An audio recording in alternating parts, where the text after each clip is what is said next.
Hello dear friends and group aspirants. Welcome to Sam institute Kakinada.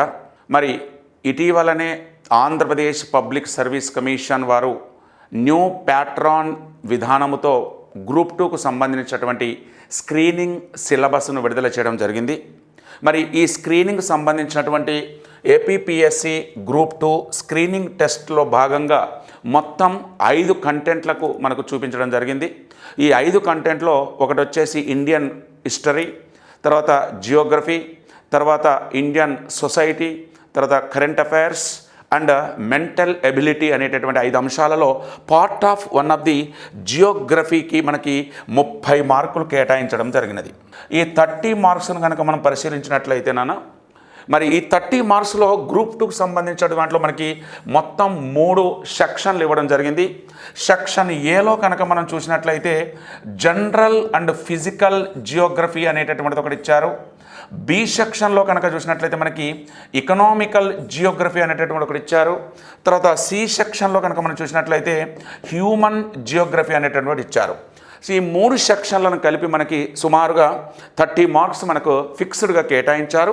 మరి ఇందులో ఈ 3 సెక్షన్లకు సంబంధించిన దాంట్లో మనకి వరల్డ్ జాగ్రఫీ మీద కాన్సన్ట్రేషన్ చేయమన్నారు, as well as Indian geography మీద కాన్సన్ట్రేషన్ చేయమన్నారు, with focus of the AP geography మీద కూడా కాన్సన్ట్రేషన్ చేయమన్నారు. అంటే మనం ప్రతి కంటెంట్ను చూస్తున్నప్పుడు దానికి సంబంధించినటువంటి world geography, Indian geography, AP geography, అలాగే ఆ 3 సెక్షన్లకు సంబంధించినటువంటి దాంట్లో సాధారణ భౌతిక భూగోళ శాస్త్రం, అలాగే ఆర్థిక భూగోళ శాస్త్రం, అలాగే మానవ భూగోళ శాస్త్రం సంబంధించిన దాంట్లో మన పార్ట్లో 30 మార్క్స్ వస్తాయి.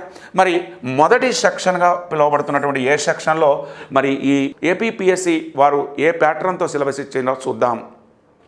సో మనకి సెక్షన్ ఏలో మనకి ఏమిచ్చారు అంటే సాధారణ మరియు భౌతిక భూగోళ శాస్త్రము, దీన్నే జనరల్ అండ్ ఫిజికల్ జాగ్రఫీ అని మనం పేరు పెట్టాం. సో సెకండ్ కూడా చెప్పాం మీకు ఏంటిది అనేటటువంటిది, అది ఎకనామిక్ జాగ్రఫీ అని చెప్పాం. థర్డ్ ఏమని చెప్పామంటే మనకి అది హ్యూమన్ జాగ్రఫీ అని చెప్పాం. అయితే ఈ జనరల్ మరియు ఫిజికల్ జాగ్రఫీకి సంబంధించినటువంటి దాంట్లో మళ్ళీ 3 స్టేజెస్ని మనం అధిగమించాల్సినటువంటిది ఉంటుంది. ఇందులో ఒకటి వరల్డ్కు సంబంధించినటువంటిది మనకు కనిపిస్తూ ఉన్నది ఒకటి, రెండవది ఇండియాకు సంబంధించినటువంటిది మనకు కనిపిస్తూ ఉన్నది, మూడవది రీజనల్ అనేటటువంటిది. ఈ రీజనల్ అనేటటువంటి దాంట్లో మనం ఏం చేస్తామంటే ఆంధ్రప్రదేశ్ అనేటటువంటిది, దాన్నే ప్రాంతీయ భూగోళ శాస్త్రం అనేటటువంటిది ఆంధ్రప్రదేశ్ని చూడాల్సినటువంటి అవసరం ఉంటుంది. అంటే ప్రతి పార్ట్ మనం డిస్కస్ చేసేటప్పుడు 3 స్టేజెస్లో మనం డిస్కస్ చేస్తాం. మనకు as well as world physical సంబంధించినటువంటి దాన్ని డిస్కస్ చేస్తాం, రెండవది వచ్చేసి మనకు ఇండియాను డిస్కస్ చేస్తాం, మూడవది వచ్చేసి మనకు ప్రాంతీయ భూగోళ శాస్త్రం అనేటువంటి ఆంధ్రప్రదేశ్ ఫోకస్ మీద మనము కాన్సన్ట్రేషన్ చేస్తాం. మరి సెక్షన్ ఏకు సంబంధించిన దాంట్లో మనకు సిలబస్ ఇది కేటాయించారు వాళ్ళు. పబ్లిక్ సర్వీస్ కమిషన్ ఇచ్చినటువంటి నోటిఫికేషన్ మనకు ఇచ్చినటువంటి సిలబస్లో ఇది ఇచ్చారనమాట. మన సౌర వ్యవస్థ భూమి అనేటటువంటిది ఇచ్చారు. The earth in our solar system అనేటటువంటిది ఇచ్చారు. భూమి పుట్టుక అంతర్భాగాలు, ఆరిజిన్ ఆఫ్ ఎర్త్ ఇంటీరియర్ ఇచ్చారు. భూమి ప్రధాన భూస్వరూపాలు, దాని లక్షణాలు, ప్రపంచం, ఇండియా ఇచ్చారు. Earth major landforms and their futures, world, India and AP అనేటటువంటిది కూడా ఇచ్చారు. ఏపీ అనేటటువంటిది కూడా మనకు ఇవ్వడం జరుగుతుంది. తర్వాత శీతోష్ణ స్థితి, నిర్మాణము, వాతావరణ మిశ్రమము, ప్రపంచము మరియు ఇండియా అండ్ ఏపీ కూడా ఇవ్వడం జరుగుతుందన్నమాట, మనకి ఇవ్వడం జరిగింది. మరి దీన్నే climate conditions, structure and composition, atmosphere, world, India and AP. తర్వాత మహాసముద్ర జలభాగాలు, తరంగాలు, పోటుపాటులు, ప్రవాహాలు, ప్రపంచం, ఇండియా, ఆంధ్రప్రదేశ్ ఇవ్వడం జరిగింది. మరి ocean water divisions, tide, waves, currents, world, India and AP ఇవ్వడం జరిగింది. తర్వాత నదీ వ్యవస్థ, నీటిపారుదల, drainage system and irrigation projects ఇవ్వడం జరిగింది. నేలలు మరియు వృక్ష సంపద, సాయిల్ అండ్ వెజిటేషన్ ఇవ్వడం జరిగింది. సహజ వైపరీత్యాలు మరియు విపత్తులు వాటి నిర్వహణ, natural hazards and disaster their management. This is containing syllabus అనేటటువంటిది మనకు సెక్షన్ ఏలో పొందుపరిచారు. సెక్షన్ ఏకు సంబంధించినటువంటి కంటెంట్ మనం అందిస్తున్నాం. దీని తర్వాత సెక్షన్ బి ఎకనామిక్ జాగ్రఫీ, దాని తర్వాత సి వచ్చేసి మనకు హ్యూమన్ జాగ్రఫీ అందించడం జరుగుతుంది. ఇది మనకు పబ్లిక్ సర్వీస్ కమిషన్ వారు ఇచ్చినటువంటి సిలబస్ను బేస్ చేసుకొని మనము కొత్తగా నూతన ప్రామాణికమైనటువంటి సిలబస్ ఆధారంగా శ్యామ్ ఇన్స్టిట్యూట్ వారు ఏం చేస్తున్నారంటే ఈ రకమైనటువంటి సిలబస్ను మీకు అందిస్తూ అవగాహన చేయడానికి ప్రయత్నం చేస్తాం. రైట్. సో ఇప్పుడు మనకి ఈ కంటెంట్లోకి మనం వెళ్తున్నాం. మరి ఈ కంటెంట్లో ఫస్ట్ మనకు general geography and physical geography అనేటటువంటి అంశాన్ని మనకు చేర్చబడింది. మరి ఈ జాగ్రఫీకి సంబంధించినటువంటి ఇంట్రడక్షన్ అనేటటువంటిది మనం చూద్దాం. మరి ఎక్కడైనా సరే ఈ ప్రపంచంలో మనం ఏది చూసినప్పటికీ కూడా ప్రతి ఒక్క సబ్జెక్టు అనేటటువంటిది ఒక భాష నుండి వస్తుంది. దాన్ని లింగ్విస్టిక్ అంటారు. అయితే అది గ్రీకు భాష కావచ్చు, లేదా మరి లాటిన్ భాష కావచ్చు, స్పానిష్ భాష కావచ్చు, లేదా అలాగే జపనీస్ కావచ్చు, అరబ్బీ కావచ్చు. ప్రతి సబ్జెక్టు అనేటటువంటిది డిరైవ్డ్ ఫ్రమ్ వన్ సబ్జెక్ట్ అనేటటువంటిది చూసాం. ఆ లాంగ్వేజ్ అనేటటువంటిది మనకు వస్తుంది. కానీ జియోగ్రఫీకి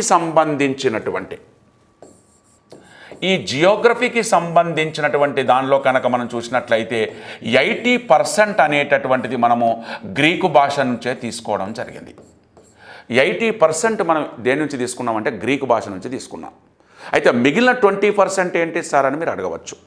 మిగిలినటువంటి 20% కనుక మనం పరిశీలించినట్లయితే ఇవాళ మీకు ఋతుపవనాలు అనేటటువంటి పదం వచ్చింది. మాన్సూన్ విండ్స్ అనేటటువంటి మనకు ఎక్కడి నుంచి వచ్చినాయి అనేటటువంటి మౌసమ్ అనేటటువంటి పదం మనకు అరబ్బీ భాష నుంచి వచ్చింది. అలాగే ఇటీవల తరచుగా వార్తల్లో మనం వింటున్నటువంటి పదం ఏంటంటే మనకు అది ఒకటి వచ్చేసి మనకు ఎల్ నీనో అండ్ లా నీనో అనే పదాలు వింటున్నాం. మరి ఈ ఎల్ నీనో లా నీనో అనేటటువంటి పదాలను కనుక మనం ఒకసారి చూస్తే ఇవి స్పానిష్ భాష నుంచి వచ్చాయన్నమాట. ఇలా ఒకసారి మనకు ట్రేడ్ విండ్స్ అనేటటువంటి పదం వింటున్నాం, వ్యాపార పవనాలు అనేటటువంటి పదం వింటున్నాం. ఈ వ్యాపార పవనాలు అనేటటువంటిది జర్మనీ భాష నుంచి రావడం జరిగింది. అలాగే మనకు తరచుగా ఇటీవల మనం సునామీ అనేటటువంటి పదం వింటున్నాం. ఈ సునామీ అనేటటువంటి పదాలు జపనీస్ భాష నుంచి రావడం జరిగింది. సో ఇలా జియోగ్రఫీ కంటెంట్ అనేటటువంటిది 80% డిరైవ్డ్ ఫ్రమ్ గ్రీక్ లాంగ్వేజ్. అయితే ఈ జియోగ్రఫీ అనేటటువంటి పదాన్ని తెలుగులో మనం ఏం చెప్తున్నామంటే భూగోళ శాస్త్రము అని పేరు పెట్టాం. ఏం పిలుస్తున్నాం? భూగోళ శాస్త్రం అని పిలుస్తున్నాం. మరి ఈ భూగోళ శాస్త్రము అనేటటువంటి పదాన్ని తెలుగులోకి ఎవరు అనువదించారు అనేటటువంటి విషయాన్ని కూడా మనం చూడాలి. భారతీయ తత్వవేత్త అయినటువంటి పాణిని అనేటటువంటి రచయిత ఎవరండి? పాణిని అనేటటువంటి రచయిత అష్టాదయిని వ్యాకరణ గ్రంథములో దీన్ని రూపొందించడం జరిగినది. అష్టాదయిని వ్యాకరణ గ్రంథంలో మొట్టమొదటిసారిగా భూగోళ అనేటటువంటి పదాన్ని సృష్టించాడు. భూగోళ అనేటటువంటి పదాన్ని మనకి ఇందులో ఇవ్వడం జరిగింది. ఈ భూగోళ అనేటటువంటిది భూమి ప్లస్ గోళము, భూగోళంగా మారింది అనేటటువంటి ఒక వాదన. అందుకే భూమి ప్లస్ గోళము భూగోళ శాస్త్రము అంటున్నారు. అయితే ఇక్కడ శాస్త్రము అనేటటువంటి పదానికి అర్థం వేరు. మరి శాస్త్రం అంటే ఏంటి అనుకుంటున్నాం మనము? సైన్స్ అని చెప్తున్నాం.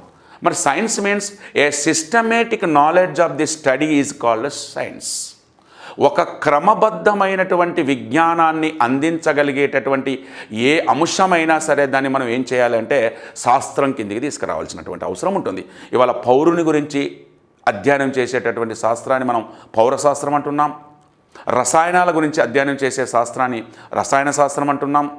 జీవుల గురించి అధ్యయనం చేసే శాస్త్రాన్ని జీవశాస్త్రం అంటున్నాం. అలాగే భూగోళం గురించి అధ్యయనం చేసే శాస్త్రాన్ని భూగోళ శాస్త్రం అంటున్నాం.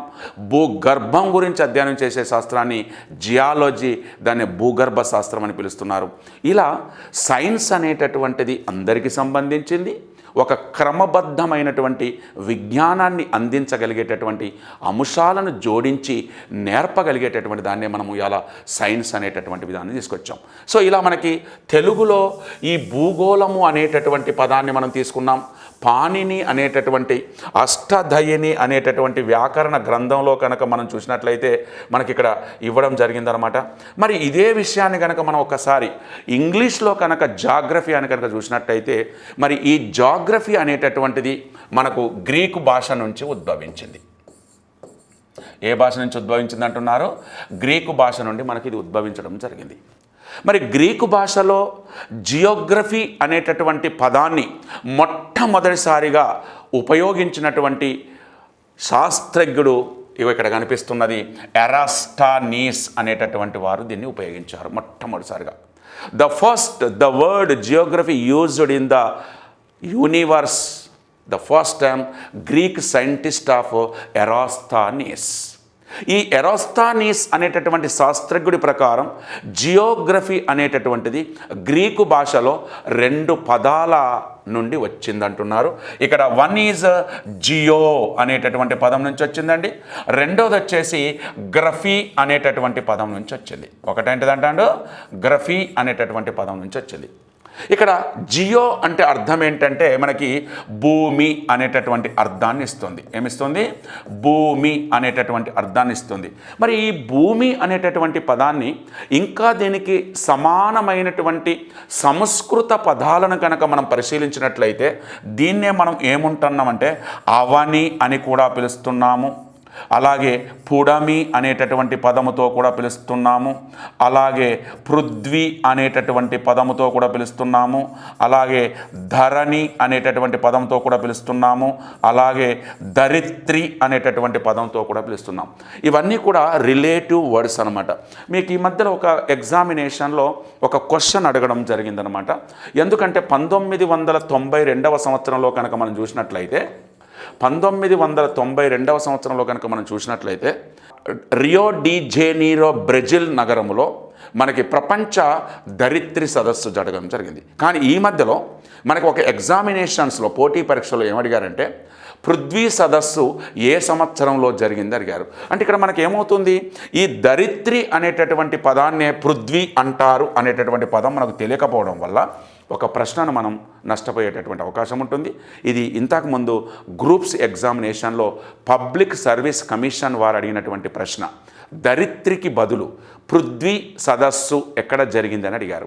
సో ఇలాంటి ప్రశ్నల కోసం మనము దానికి సంబంధించినటువంటి రిలేటివ్ వర్డ్స్ అనేటటువంటివి చాలా తీసుకురావాల్సినటువంటి అవసరం ఉంటుంది. కాబట్టి జియో అంటే భూమి. ఇక్కడ గ్రఫీ అనేటటువంటి పదం ఉంది. మరి గ్రఫీ అంటే అర్థం ఏంటంటే రాయడము అనేటటువంటి అర్థం ఇస్తుంది, లేదా గీయడము అనేటటువంటి అర్థం ఇస్తుంది, గీయడము అనేటటువంటి అర్థం ఇస్తుంది, లేదా వర్ణించడము అనేటటువంటి అర్థాన్ని కూడా ఇస్తుంది అనమాట. ఇది గ్రఫ్ అనేటటువంటి పదానికి ఇలా ఇస్తుంది. సో ఇక్కడ మనకు జియో అంటే భూమి, గ్రాఫ్ అంటే రాయడం. ఈ రెండింటిని కలిపినట్టయితే భూమి గూర్చి రాసేటటువంటి శాస్త్రం, భూమి గూర్చి గీసేటటువంటి శాస్త్రం, భూమి గూర్చి వర్ణించేటటువంటి శాస్త్రాన్నే భూగోళ శాస్త్రము అంటున్నారు. ఏమంటున్నారట? భూగోళ శాస్త్రము అంటున్నారు.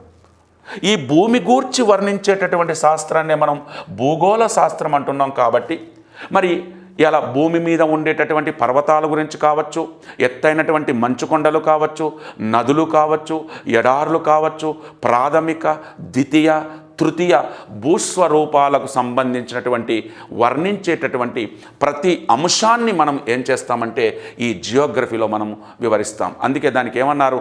భౌతిక భూగోళ శాస్త్రం అన్నారు, మరియు ఆర్థిక భూగోళ శాస్త్రం అన్నారు, మరియు మానవ భూగోళ శాస్త్రం అన్నారు. కానీ ప్రస్తుత తరుణములో ఈ భూగోళ శాస్త్రం అనేటటువంటిది ఒక భూమి గూర్చి వర్ణించడమే కాకుండా భూమికి సంబంధించిన మానవ జీవనోపాధి కోసం, దిస్ ఈజ్ మోస్ట్ ఇంపార్టెంట్, మానవ జీవనోపాధి కోసం, దేనికోసమట?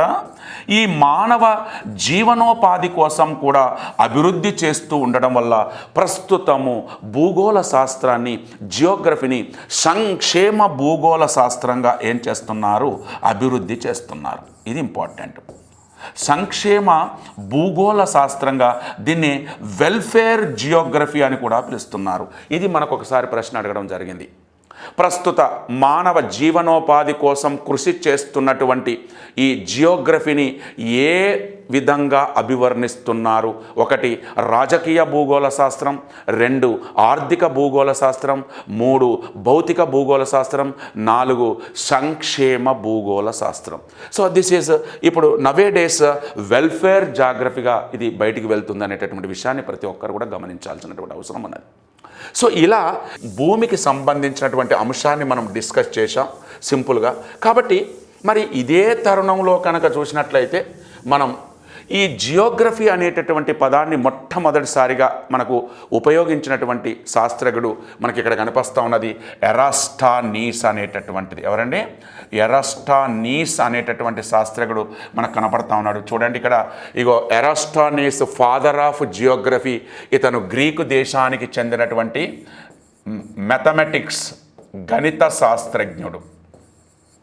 మరి ఇతను ప్రపంచంలోనే మొట్టమొదటిసారిగా ఉపయోగించినందుకు ఇతన్ని మనం ఫాదర్ ఆఫ్ జియోగ్రఫీ అంటున్నాం. కానీ ఆ తర్వాత నలుదిశల ఈ శాస్త్రాన్ని అభివృద్ధి పదములోకి తీసుకొచ్చి విస్తరించినటువంటి మరొక శాస్త్రజ్ఞులు, అతని పేరే హెకాటియస్ అనేటటువంటి వారు. ఎవరండి? హెకాటియస్ అనేటటువంటి వారు మరియు కార్ల్ రైటర్ అనేటటువంటి వారు. ఈ కార్ల్ రైటర్ అనేటటువంటి వీరిద్దరు కూడా ప్రపంచములోనే భూగోళ శాస్త్రాన్ని విస్తరింపజేసి అభివృద్ధి చేసినందుకు గాను వీరిని మోడ్రన్ ఫాదర్ ఆఫ్ జాగ్రఫీ, ఆధునిక భూగోళ శాస్త్ర పితామహుడు, ఆధునిక భూగోళ శాస్త్ర పితామహుడుగా వీళ్ళను అభివర్ణిస్తారు. సో దిస్ ఈజ్ మనకు ఈ జియోగ్రఫీ అనేటటువంటి పదము ఎట్లొచ్చింది అనేటటువంటిది మనం ఈ కంటెంట్ని చూసాం. సో దీని తర్వాత గనక మనం ఒక్కసారి గనక ఇంకా కొద్దిగా ఇన్డెప్త్గా గనక పోయినట్లయితే, 1 భూగోళ శాస్త్ర పితామహుడు ఎవరు అంటే ఎరాస్టానీస్, ఆధునిక భూగోళ శాస్త్ర పితామహుడు ఎవరు అంటే హెకాటియస్ అండ్ కార్ల్ రైటర్. మరి ఇదే విషయాన్ని గనక మనం ఇంకా కొద్దిగా గనక డెప్త్నెస్ గనక మనం పరిశీలించినట్లయితే, మరి ఈ భూగోళ శాస్త్రం మీద ఇంకా వర్ణించడము అనేటటువంటి పదాన్ని మనం తీసుకొచ్చాం, గీయడము అనేటటువంటి పదాన్ని తీసుకొచ్చాం. ఎందుకంటే ఈ అనంతమైనటువంటి విశాలమైనటువంటి ప్రాంతంలో భూగోళ శాస్త్రం అనేటటువంటిది మానవ చిత్ర శాస్త్రంగా అభివృద్ధి చెందింది. దీన్నే కార్టోగ్రఫీ అంటారు. ఏమంటారట? కార్టోగ్రఫీ అంటారు. చాలా ఇంపార్టెంట్ ఈ బిట్టు. కార్టోగ్రఫీ అంటే ఏంటంటే పటాలను గీయడం, మానవ చిత్రశాస్త్రము అంటారు దీన్ని తెలుగులో. ఏమంటారట? మానవ చిత్ర శాస్త్రము అంటారు. సో ఇది కూడా మనకు డిగ్రీలో ఉంటుంది. ఈ సబ్జెక్టు కూడా మనం చేయొచ్చు అనమాట. మ్యాప్ పాయింటింగ్ అనేటటువంటిది ఎలా చేయాలి అనేటటువంటిది ఈ కంటెంట్లో మనకు కనిపిస్తుంది అనమాట. సో ఈ మానవ చిత్ర శాస్త్రముగా పిలువబడుతున్నటువంటి కార్టోగ్రఫీకి సంబంధించినటువంటి అంశాలను కూడా ఈ భూగోళ శాస్త్రం డిస్కస్ చేస్తుంది. కాబట్టి మరి ఈ భూమి గూర్చి వర్ణించేటటువంటి ఈ మ్యాప్ పాయింటింగ్ అనేటటువంటిది, చిత్ర లేఖనం అనేటటువంటిది ఎప్పుడు ప్రారంభమైంది అంటే 4000 సంవత్సరాల క్రితం. గుర్తుపెట్టుకోండి, 4000 సంవత్సరాల క్రితం మొట్టమొదటిసారిగా తమ రాజ్యానికి సంబంధించినటువంటి దీవులు కావచ్చు, దేవాలయాలు కావచ్చు, పంటలు కావచ్చు, వ్యవసాయం కావచ్చు, తదితర అంశాలను లెక్కించడానికి, ఒక దాంట్లో మనకు పొందుపరచడానికి సుమేరియన్లు అనేటటువంటి వారు మొట్టమొదటిసారిగా, ఈ సుమేరియన్లు అనేటటువంటి వారు మొట్టమొదటిసారిగా మట్టి పలకలపై పటాలను తయారు చేశారు. సో ఇది బెస్ట్ బిట్ అనమాట, మంచి బిట్ అనమాట. మట్టి పలకలపై పటాలను తయారు చేయగలిగినటువంటి మొట్టమొదటి వారు ఎవరే అంటే ఎవరు? సుమేరియన్లు. సుమేరియన్ల తర్వాత బాబిలోనియన్లు అనేటటువంటి వాళ్ళు పటాలను తయారు చేశారు. బాబిలోనియన్ల తర్వాత మనకు అరబ్బులు పటాలను తయారు చేశారు. అరబ్బులను తర్వాత క్రైస్తవులు పటాలను తయారు చేశారు, జెరూసలేం అనేటటువంటి తీసుకొని. ఆ తర్వాత చైనీయులు అనేటటువంటి వారు పటాలను తయారు చేశారు. ఆ తర్వాత చివరి దశలో బ్రిటిష్ వారు కూడా పటాలను తయారు చేసేయగలిగేటటువంటి కెపాసిటీ తీసుకొచ్చారు. ఇలా ప్రపంచంలో 4000 సంవత్సరాల క్రితమే మొట్టమొదటిసారిగా సుమేరియన్లతో మట్టి పలకలతో పటాలను ప్రారంభించేటువంటి వ్యవస్థ, ఆ తర్వాత బాబిలోనియన్ల కాలములో, అరబ్బుల కాలములో, క్రైస్తవుల కాలములో, చైనీయుల కాలములో, బ్రిటిష్ కాలములో కూడా రావడం జరిగింది. మరి ఆ తర్వాత బ్రిటిష్ వారు అనేటటువంటి వారు మొట్టమొదటిసారిగా ఎక్కడి నుంచి ఈ పటాలను ప్రారంభించాలనేటటువంటి ఆలోచన ఫస్ట్ మనకు కలిగింది. అప్పుడు బ్రిటిష్ వారు రవి అస్తమించని దేశము అంటున్నారు. ఎందుకంటే అప్పటికే 100 దేశాలు దాదాపుగా ప్రపంచంలో ఉన్నటువంటి దేశాలన్నీ కూడా బ్రిటిష్ సామ్రాజ్యం కిందనే ఉంటున్నాయి. ఈవెన్ దో అమెరికా కూడా బ్రిటిష్ కిందనే ఉంటున్నది. మరి ఈ సందర్భంలో మరి ప్రపంచంలో చైనీయులు కూడా పట్టు వస్త్రాల మీద పటాలను తయారు చేయగలిగేటటువంటి స్థితికి వచ్చారు. క్రైస్తవులు జెరూసలేమును తీసుకొని పటాలను గీయగలిగేటటువంటి వారు, అరబ్బులు పటాలను గీయగలుగుతున్నారు, బాబిలోనియన్లు పటాలు గీయగలుగుతున్నారు, సుమేరియన్లు పటాలు గీయగలుగుతున్నారు. మరి మన పరిస్థితి ఏందని చెప్పేసి మొట్టమొదటిసారిగా బ్రిటిష్ వారు భారతదేశం నుంచే పటాలను తయారు చేయడం ప్రారంభించారు. మొట్టమొదటిసారిగా భారతదేశంలో 1804వ సంవత్సరంలో, ఇది ఇంపార్టెంట్, 1804వ సంవత్సరంలో ప్రస్తుతం ఉత్తరాఖండ్లో ఉండేటటువంటి డెహ్రాడూన్ అనేటటువంటిది మనకు కనిపిస్తూ ఉన్నది. ప్రస్తుతం ఉత్తరాఖండ్లో ఉండేటటువంటి ఈ డెహ్రాడూన్ కేంద్రంలో మనకు సర్వే ఆఫ్ ఇండియా అనేటటువంటి దాన్ని ఒకటి ఏర్పాటు చేశారండి. దీన్ని ఏమంటారంటే భారత సర్వేక్షణ సంస్థ అని పిలుస్తారు. దీన్ని గుర్తుపెట్టుకోండి, ఏమంటారట, భారత సర్వేక్షణ సంస్థ అనేటటువంటి ఒక దాన్ని మనకు ఏర్పాటు చేశారు. ఈ సర్వేక్షణ సంస్థ అనేటటువంటి ఏర్పాటు చేసి దీనికి సర్వేర్ జనరల్గా ఇక్కడ కనిపిస్తూ ఉన్నది జేమ్స్ రన్నెల్ను నియమించడం జరిగింది. జేమ్స్ రన్నెల్ నియమించిన తర్వాత వారు పటాలను గీసుకుంటా వస్తున్నారు. ఈ పటాలను గీసుకుంటా మనకి చెన్నై నుంచి పటాలను గీయడం ప్రారంభించారనమాట. ఇలా చెన్నై నుంచి పటాలను గీసిన తర్వాత మనకి ఈ ఉత్తరాఖండ్ చివరి దశలోకి వచ్చేసరికి వీరు మరణించడం జరిగినది. అందుకే వీరు చేసినటువంటి సేవలకు గుర్తింపుగా బ్రిటిష్ వారు ఫాదర్ ఆఫ్ ఇండియన్ జియోగ్రఫీ అని పేరు పెట్టడం జరిగింది. So is the father of Indian Geography అంటే జేమ్స్ రన్నెల్. ఇతనే భారతీయ భూగోళ శాస్త్ర పితామహుడుగా ప్రకటించబడ్డటువంటి వ్యక్తి వచ్చేసి మనకి ఇక్కడ కనిపిస్తూ ఉన్నారు. వీరే జేమ్స్ రన్నెల్. ఓకే, అయితే వీరు మరణించిన తర్వాత చివరి సర్వేర్ జనరల్గా ఎవరిని నియమించారంటే మళ్ళీ సర్ జార్జి ఎవరెస్ట్ను నియమించారు.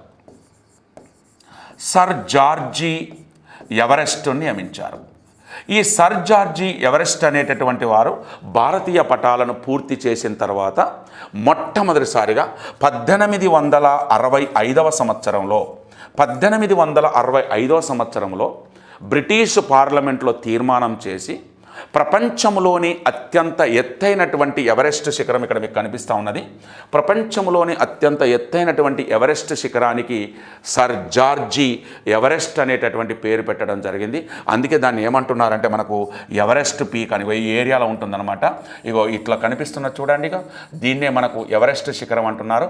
ఇది 8848.6 మీటర్ల ఎత్తు కలిగినటువంటి నేపాల్ సరిహద్దులో కలిగినటువంటి ఈ ఎవరెస్ట్ శిఖరాన్ని వాస్తవానికి ఏమంటారంటే దీన్ని సాగర్ మాతా అని కూడా పిలుస్తారు. దీన్ని ఏమని పిలుస్తారట, సాగర్ మాత అని కూడా పిలుస్తారండి. దీన్ని చోమో లుంగుమో అని కూడా పిలుస్తారండి. చోమో లుంగుమో అని పిలుస్తారు, కోమో లుంగుమో అని కూడా పిలుస్తారు. దీన్ని వాస్తవానికి దీన్నే పీక్ 15 అని కూడా పిలుస్తారు. ఏమని పిలుస్తారట, పీక్ 15 అని కూడా పిలుస్తారు. యాక్చువల్గా ఓల్డ్ ఈ పదాలు అనమాట. ఈ పదాలను తీసుకొని ఇక్కడ ఉండేటటువంటి సర్ జార్జ్ ఎవరెస్ట్ అనేటటువంటి వారు దీన్ని మొట్టమొదటిసారిగా ఈ కంప్లీట్ చేసినటువంటి సందర్భంలో హిమాలయాల్లో దీన్ని కనిపెట్టడం వల్ల ఇంకొక వ్యక్తి కనిపెట్టినటువంటి వారికి వారి పేరు పెట్టడం జరిగింది. దాన్ని K2 శిఖరం గాడ్విన్ అస్టిన్ అంటారనమాట. ఇలా ఒక్కొక్కరి వ్యక్తి ఎవరైతే దీన్ని అన్వేషించారో, ఎవరైతే దీన్ని పరిశోధించారో, ఎవరైతే దీన్ని కనిపెట్టడం జరిగిందో, ఆ కనిపెట్టిన తర్వాత మరి ఈ పేరు పెట్టడం జరిగింది. అతనే మనకి ఇక్కడ కనిపిస్తున్నాడు, ఇతనే సర్ జార్జి ఎవరెస్ట్. సో చివరికి మనకు 1865వ సంవత్సరంలో ఈ ఎవరెస్ట్ శిఖరం పేరుగా దీన్ని మన ఆంధ్రప్రదేశ్ పబ్లిక్ సర్వీస్ కమిషన్ మొన్న హాస్టల్ వెల్ఫేర్ వార్డెన్కు సంబంధించినటువంటి ఎగ్జామినేషన్లో అడగడం జరిగింది. ఏమని అడిగారు, ప్రపంచంలోనే ఎత్తైన శిఖరము వీరి పేరు మీద నామకరణం చేయడం జరిగింది అని అడిగారు. ఇలా కానింగ్ ప్రభు అనవచ్చు అనమాట, లేదా జేమ్స్ రన్నెల్ అనవచ్చు అనమాట, లేదా కార్ల్ రైటర్, లేదా సర్ జార్జీ ఎవరెస్ట్. సో ఇక్కడ మనకు రైట్ ఆన్సర్ ఏంటంటే సర్ జార్జీ ఎవరెస్ట్ అనేటటువంటిది మనకు రైట్ ఆన్సర్. సో ఇలా జియోగ్రఫీ అర్థము అనేటటువంటి పదాన్ని మనకి ఇక్కడ తీసుకున్నాం. జియోగ్రఫీ అర్థము అనేటటువంటి పదాన్ని మనం ఇక్కడ కంటిన్యూ చేస్తున్నాం. మరి జియోగ్రఫీ అనేటటువంటి పదానికి మనం అర్థం చెప్పాం. అర్థం తర్వాత దానికి సంబంధించినటువంటి డాటా చెప్పాం, అది ఎలా వచ్చింది, ఏ రకంగా వచ్చింది అనేటటువంటి విషయాన్ని మనం చాలా స్పష్టంగా చెప్పాం. సాధారణంగా మనం రాత్రి సమయంలో ఆకాశం వైపు చూసినప్పుడు కొన్ని ప్రకాశవంతమైనటువంటివి వస్తువులు మనకు కనిపిస్తూ ఉంటాయి, కొన్ని ప్రకాశవంతము కానటువంటి నాసిరకం వస్తువులు కూడా మనకు కనిపిస్తూ ఉంటాయి. సో ఇలా ప్రతిరోజు రాత్రి వేళల్లో, సాయంకాలం వేళల్లో ఆకాశం వైపు మనం గమనిస్తున్నటువంటి సందర్భంలో మనకు కొన్ని ప్రకాశవంతమైనటువంటి వస్తువులు కనిపిస్తుంటాయి. ఆ ప్రకాశవంతమైనటువంటి వస్తువులనే మనం ఏమంటున్నామంటే సెలస్టియల్ బాడీస్ అంటారు. గుర్తుపెట్టుకోవాలి, ఏమంటారట? సెలస్టియల్. ఇది ఇంపార్టెంట్ అనమాట. సెలస్టియల్ బాడీస్ అంటారనమాట. ఈ సెలస్టియల్ బాడీస్ అనేటటువంటివే మనకు ప్రకాశవంతమైనటువంటి వస్తువులు అని చెప్పవచ్చు, లేదా ప్రకాశవంతమైనటువంటి నక్షత్రాలని కూడా చెప్పవచ్చు. కొన్ని ప్రకాశవంతము కానటువంటి వాటిని కూడా అంటారు, వాటిని డ్వార్ఫ్ బాడీస్ అని కూడా అంటారు, మరుగుజ్జు సమూహము అని కూడా పిలుస్తారనమాట. మరి అలాంటివి కూడా కొన్ని మనకి ఇక్కడ ఉంటున్నాయి అన్నమాట. మరి ఈ సందర్భంలో కనుక చూసినప్పుడు కొన్ని ప్రకాశవంతమైనటువంటి వస్తువులు కనిపించేటటువంటి అనంతమైనటువంటి సమూహ ప్రాంతంలో మనకు కనిపిస్తూ ఉన్నాయి. ఈ అనంతమైనటువంటి సమూహ ప్రాంతాన్నే మనం ఏమంటున్నామంటే విశ్వము అని పిలుస్తున్నాం. దాన్ని ఆరిజిన్ ఆఫ్ యూనివర్స్ అనేటటువంటిది మన పబ్లిక్ సర్వీస్ కమిషన్లో ఫస్ట్ యూనిట్గా వేయడం జరిగింది. మరి ఈ విశ్వానికి సంబంధించినటువంటి, ఈ విశ్వ ఆవిర్భావానికి సంబంధించినటువంటి ఆనవాలు ఏమైనా ఉన్నాయా, దీనికి సంబంధించినటువంటి విషయాలు ఏమైనా ఉన్నాయా? మరి ఈ విశ్వము అనేటటువంటిది మనం ధ్రువ నక్షత్రము అంటున్నాము. అలాగే ఈ నక్షత్రాల ఆధారంగానే దిశలను కనిపెట్టారని, సప్త ఋషి అనేటటువంటిది ఉత్తర దిశలో మనకు నక్షత్రం కనిపిస్తున్నది, అది ఉత్తర నక్షత్రం అని, పోలార్ స్టార్ అని, అరోరా బొరియాలిస్ అని, అరోరా అస్ట్రాలిస్ అని, ఇలా డిఫరెంట్ పదాలతో మనం బయట వాడుతున్నాం. మరి ఈ పదాలు ఏంటి అసలు అనేటటువంటి విషయాన్ని మనం గమనిస్తే దీని పూర్వము, దీని ఏ విధమైనటువంటి చరిత్ర కలిగి ఉన్నదనేటటువంటి దాన్ని మనం ఒకసారి కనుక చూసినట్లయితే, మరి అందుకే ఏమంటున్నారు చూడండి, విశ్వ ఆవిర్భావానికి సంబంధించిన అధ్యయన శాస్త్రాన్నే కాస్మాలజీ అంటారు. So the study of universe is called cosmology అనేటటువంటిది మనకు కనిపిస్తున్నది. మరి విశ్వ ఆవిర్భావానికి సంబంధించినటువంటి దానిలో ఒక ప్రధానంగా మనకి 3 సిద్ధాంతాలు కనిపిస్తాయి. ఎన్ని సిద్ధాంతాలు? 3 సిద్ధాంతాలు కనిపిస్తాయి. ఒకటి క్రీస్తు శకము 2వ శతాబ్దంలో అనేటటువంటిది. క్రీస్తు శకము 2వ శతాబ్దము అంటే 140 AD అని అర్థం అనమాట. ఈ 140 AD క్రీస్తు శకము 2వ శతాబ్దంలో గ్రీకు దేశానికి చెందినటువంటి వ్లాడియం టాలామీ అనేటటువంటి వారు మనకి ఇక్కడ కనిపిస్తున్నారు. ఈ వ్లాడియం టాలామీ భూకేంద్ర సిద్ధాంతాన్ని ప్రతిపాదించారు. దీన్ని జియోసెంట్రిక్ థియరీ అని పేరు పెట్టారు. ఏం పేరు పెట్టారు? జియోసెంట్రిక్ థియరీ అనేటటువంటి దాన్ని మనకు దీన్ని తీసుకొచ్చారు. భూకేంద్ర సిద్ధాంతం అని పేరు. మరి ఈ భూకేంద్ర సిద్ధాంతం అనేటటువంటిది ఏం చెప్తున్నాయి?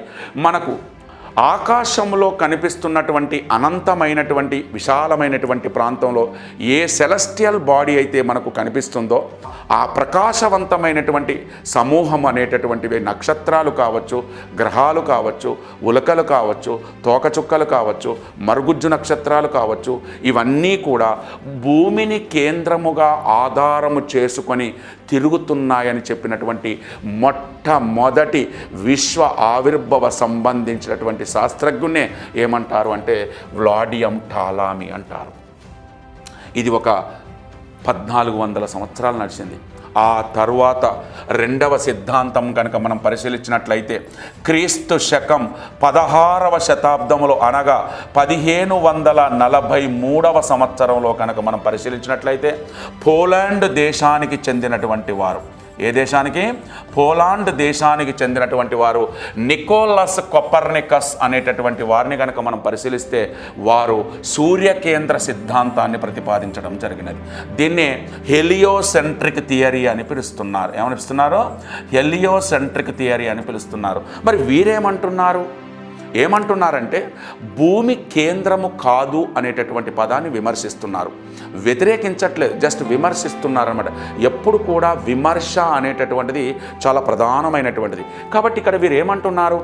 భూమి కేంద్రము కాదు, ఈ అనంతమైనటువంటి సెలెస్టియల్ బాడీకి సంబంధించినటువంటి ప్రకాశవంతమైనటువంటి వస్తువుల సమూహానికి సంబంధించినటువంటి దానిలో భూమి కేంద్రకం అంటున్నారు టాలామీ గారు. కానీ భూమి కేంద్రము కాదు. ఎందుకంటే ఈ వస్తువులు ఏవైతే నువ్వు పిలువబడుతున్నాయో, నక్షత్రాలు కావచ్చు, గ్రహాలు కావచ్చు, ఉల్కలు కావచ్చు, తోకచుక్కలు కావచ్చు, వీటన్నిటికీ మాతృక అనేటటువంటి వారు సూర్యుడు. వీటన్నిటికీ మాతృక ఎవరంటే సూర్యుడు. కాబట్టి దీని సూర్యకేంద్ర సిద్ధాంతం. అందుకే మనకు చిన్న తరగతుల్లో మనం చదువుకుంటున్నప్పుడు భూమి సూర్యుని చుట్టూ తిరుగుతుందా, సూర్యుడు భూమి చుట్టూ తిరుగుతున్నాడు అనేటటువంటి మన పాఠాలను కనుక ఒకసారి చూసినట్లయితే, మనం ఎన్సీఆర్టీ సిలబస్లో కానీ లేదా స్టాండర్డ్లో మనం సిలబస్లో కనుక చూసినట్లయితే మనకు విద్యార్థులు సమాధానం ఏమిస్తారు అంటే భూమే సూర్యుని చుట్టూ తిరుగుతుంది అంటున్నారు. మరి భూమి సూర్యుని చుట్టూ తిరిగినప్పుడు మరి భూమి కేంద్రం ఎట్లవుతుంది అనేటటువంటి ఇక్కడ ప్రధాన సూచిక. సో ఇది మనకు క్రీస్తు శకం 16వ శతాబ్దంలో 1543లో పోలాండ్కు చెందినటువంటి నికోలస్ కొపర్నికస్ హెలియోసెంట్రిక్ థియరీని తీసుకురావడం జరిగింది. సో ఆ తర్వాత ఇక ఫైనల్ డెసిజన్ డిస్కవరీకి సంబంధించినటువంటి, ఆవిష్కరణకు సంబంధించినటువంటి, విశ్వ ఆవిర్భావానికి సంబంధించినటువంటి మరొక సిద్ధాంతమే బిగ్ బ్యాంగ్ థియరీ అనేటటువంటిది. ఇది క్రీస్తు శకం 20వ శతాబ్దం అనేటటువంటి విషయాన్ని మర్చిపోవద్దు. క్రీస్తు శకం 20వ శతాబ్దంలో 1920వ సంవత్సరంలో బెల్జియానికి చెందినటువంటి శాస్త్రజ్ఞుడు ఎవరండి? బెల్జియానికి చెందినటువంటి శాస్త్రజ్ఞుడు మొట్టమొదటిసారిగా బిగ్ బ్యాంగ్ థియరీ అనేటటువంటి తీసుకురావడం జరిగింది. ఇది నిజంగా ఇప్పటి వరకు ఈ సిద్ధాంతం మీద 600 PhDలను చేయగలిగినటువంటి సందర్భంలో కూడా నోబడీ కెన్ అనేటటువంటి సొల్యూషన్ అనేటటువంటి చూపించలేకపోయారు. మరి దీన్నే గొప్ప పేలుడు సిద్ధాంతం అని పేరు పెట్టారు. దీన్నే మహావిస్ఫోటన సిద్ధాంతం అంటారు. దీన్నే ఇంగ్లీష్లో బిగ్ బ్యాంగ్ థియరీ అని పిలుస్తున్నారు. మరి ఈ బిగ్ బ్యాంగ్ థియరీ అనేటటువంటి దాన్ని ఒక్కసారి మీకు చూపిస్తాను ఎలా ఉంటుంది అనేటటువంటిది. ఇక్కడ కనిపిస్తూ ఉన్న చూడండి, ఈ బిగ్ బ్యాంగ్ థియరీ అనేటటువంటిది ఆవిర్భావం అనేటటువంటిది ఇలా జరిగింది అంటున్నారు. ఎలా జరిగింది అనేటటువంటి చూస్తున్నారు. సో ఈ జార్జీ లిమిటియర్ అనేటటువంటి శాస్త్రజ్ఞుడు ఈ బిగ్ బ్యాంగ్ థియరీని ప్రతిపాదించాడు. ఈ జార్జీ లిమిటియర్ అనేటటువంటి శాస్త్రజ్ఞుడు ఒక కొత్త ఆవిష్కరణతో, స్కాలర్కు సంబంధించినటువంటి వ్యక్తి అనమాట. Is a scholar. ఇతను ఒక కొత్త ఆవిష్కరణతో ఈ విశ్వ ఆవిర్భావానికి సంబంధించినటువంటి సమాచారాన్ని మనకు అందించాడు. సో ఈ శాస్త్రజ్ఞుడైనటువంటి లిమిటియర్ మనకి ఏం చెప్తున్నాడంటే 1370 కోట్ల సంవత్సరాల క్రితం అనేటటువంటిది ఒక ఆలోచన. 1370 కోట్ల సంవత్సరాల క్రితం ఈ కాస్మిక్ పదార్థం అని పేరు పెట్టారు. So this is important. So ఇక్కడ మనకు వాళ్ళు డిస్కషన్ చేస్తున్నారట. దీన్ని ఏం పేరు పెట్టారంటే కాస్మిక్ పదార్థం. 1370 కోట్ల సంవత్సరాల క్రితం చెప్తున్నారు. మరి ఈ రకంగా ఈ కాస్మిక్ పదార్థ విస్ఫోటనము వల్ల విరజిమ్మబడిన అనంతమైన, శూన్యమైన, విశాలమైన ప్రాంతములో ప్రకాశవంతమైనటువంటి వస్తువుల సమూహముతో విరజిమ్మబడుతున్నటువంటి ఈ ప్రాంతాన్నే విశ్వము అంటారు. సో మన ప్రశ్న ఏంటంటే, మరి ఈ విశ్వము అనేటటువంటిది అనేక వేల కోటాను కోట్ల వస్తువులుగా విడిపోయి విరజిమ్మబడి విస్ఫోటనం చెంది మరి విరజిమ్మబడి అంటే ఆ విరజిమ్మబడినటువంటి వస్తువులు కిందెందుకు పడడం లేదు? ఆ కిందెందుకు పడడం లేదనేటటువంటి మెరిసేటటువంటి చుక్కలు ఆ సెలెస్టియల్ బాడీలో ప్రకాశవంతమైనటువంటి వస్తువులనే మనం నక్షత్రాలు అనేటటువంటి పేరు పెట్టాం. ఈ నక్షత్రాలు అనేటటువంటి ఇక్కడ కనిపిస్తా ఉన్నాయి చూడండి. ఇది ఇలా తిరుగుతుందన్నమాట. అనంతమైనటువంటి విషయం. అందులో నుంచి బయటకు వచ్చినటువంటి వాటిని స్టార్స్ అని పిలుస్తున్నారు. ఏమని పిలుస్తున్నారు? నక్షత్రాలు. ఆ నక్షత్రాలు ఎట్లుంటాయి అనేటటువంటిది మనం చూద్దాం. సో మనం విశ్వము ఎలా ఆవిర్భవించింది, విశ్వ ఆవిర్భావానికి గల కారణాలు అనేటటువంటి మనం చూసాం. మరి జార్జీ అబ్బే లిమిటియర్ అనేటటువంటి వారు మనకు 1370 కోట్ల సంవత్సరాల క్రితం ఒక బంతి లాంటి ఘన పదార్థం లాంటి కాస్మిక్ పదార్థం ఉందని మనకు వెల్లడించారు. ఆ కాస్మిక్ పదార్థంలో వేడి వాయువులతో కూడినటువంటి పదార్థం అంతా కూడా కొన్నాళ్ళ తర్వాత అత్యధికంగా వేడి తయారై పీడనం పెరిగిపోయి ఆ తర్వాత ఒక అనుకోకుండా అకస్మాత్తుగా ఒక గొప్ప పేలుడు మహా విస్ఫోటనం సంభవించి అనేక వేల కోట్ల పీసులుగా ప్రకాశవంతమైనటువంటి వస్తువులుగా వెదజిల్లబడినటువంటి విశాలమైనటువంటి సరిహద్దు లేనటువంటి కొలవలేని ప్రాంతాన్ని మనం విశ్వంగా చెప్పాం. ఆ విశ్వాన్ని అధ్యయనం చేసేటటువంటి శాస్త్రాన్ని కాస్మాలజీ అని చెప్పాం. సో ఇక్కడ ప్రశ్న ఏంటంటే, మరి ఆ విశ్వము అనేటటువంటి కాస్మిక్ పదార్థం అనేటటువంటిది ఒక భారీ విస్ఫోటనం సంభవించిన తర్వాత అది కింద ఎందుకు పడట్లేదు అనేటటువంటిది ఒక కారణం. మరి ఇక్కడ మనకు కనిపిస్తుంది ఇది ఒక గెలాక్సీకి సంబంధించింది. మరి అలా ఒక మహా విస్ఫోటనము చెందిన తర్వాత అనేక వేల కోటానుకోట్ల ప్రకాశవంతమైన వస్తువులు విరజిమ్మబడినటువంటి విశాలమైన ప్రాంతంలో తిరుగుతున్నటువంటి చుక్కలనే మనము నక్షత్రాలు అంటున్నాం. వాటినే మనం స్టార్స్ అని పిలుస్తున్నారు. ఏమని పిలుస్తున్నారు? స్టార్స్ అని పిలుస్తున్నారు. మరి ఈ స్టార్స్ అనేటటువంటివి ఏంటి? ఇవి సెలెస్టియల్ బాడీస్ అని కూడా మనం చెప్పడం జరిగింది. మరి ఈ స్టార్స్ అనేటటువంటివి కింద పడవా అంటే, ఒకసారి మనం కనుక ఒక బంతిని, ఒక పదార్థము లాంటి ఒక ముద్దను లేదా ఒక లడ్డు లాంటి ముద్దను కనుక మనం తీసుకొని ఒక్కసారి కనుక మనం పైకి విసిరేసినట్లయితే అది కింద పడుతున్న సమయంలో మనకు అనేక పీసులుగా విడిపోయి మనకు వస్తుంటుంది. ఒక పీసుకు మరొక పీసుకు ఆకర్షణ వికర్షణ గురుత్వాకర్షణ శక్తి వల్ల తమ కక్షలల్లో తిరుగుతూ ఉంటాయి. ఇలా తమ కక్షలల్లో తిరిగేటటువంటి విశాలమైనటువంటి ప్రాంతంలో తిరుగుతున్నటువంటి వాటిని ఏమంటారంటే నక్షత్రాలు అంటారు. అందుకే నక్షత్రాలు అనేటటువంటివి స్వయం ప్రకాశ శక్తి కలిగినటువంటివి. ఒక నక్షత్రంగా అనబడాలి అంటే మినిమం 10 లక్షల డిగ్రీల సెల్సియస్ ఉండాలంటున్నారు. 10 లక్షల డిగ్రీల సెల్సియస్ కనుక ఉన్నట్లయితే అట్టి వాటిని స్వయం ప్రకాశ శక్తి నక్షత్రాలని పిలుస్తుంటారు. స్వయం ప్రకాశ శక్తివంతమైనటువంటి నక్షత్రాలని పిలుస్తుంటారు. వీటినే మనం సెల్ఫ్ లుమినియస్ అని కూడా పిలుస్తారు. ఏమని పిలుస్తారట? సెల్ఫ్ లుమినియస్ అంటారు. కాబట్టి all stars are self luminous అంటారు. వీటిని సూపర్ జైంట్ నక్షత్రాలని, ఫిక్స్డ్ నక్షత్రాలని, అలాగే క్వాజార్ నక్షత్రాలని, తర్వాత మనకు మరుగుజ్జు డ్వార్ఫ్ నక్షత్రాలని, వాటి యొక్క విధానాన్ని బట్టి రకరకాలుగా ఉంటాయి.